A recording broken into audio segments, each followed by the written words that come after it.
The veteran aimed at three thugs to avenge his granddaughter. He pulled the trigger as the man opened the bottle. Then he locked the sniper rifle in the storage cabinet, picked up the shell casing, put on his jacket, and walked downstairs as if nothing had happened. Soon an ambulance arrived, and the wounded man was carried into the vehicle.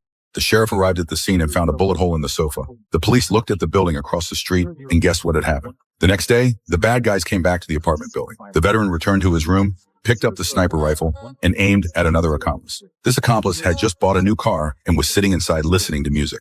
The veteran aimed at the gas tank and successfully detonated the car. The accomplice suffered burns to his lower body, and his new car was completely destroyed. People gathered to mock him, saying he got what he deserved. The two consecutive incidents aroused the police chief's suspicion about the veteran. He immediately warned his son not to go outside or near the windows.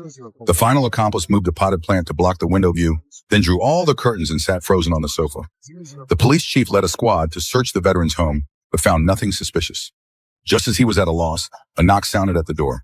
It was the veteran's wife coming to retrieve her keys. The chief followed her to her home.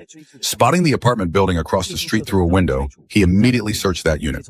When he opened a storage cabinet, the veteran broke out in a cold sweat. But it was empty. The veteran was equally puzzled. The police chief asked the veteran if he had harmed his son. Hearing the veteran's words, the chief panicked and rushed home to find the door locked from the inside. Yet there was no sound from inside.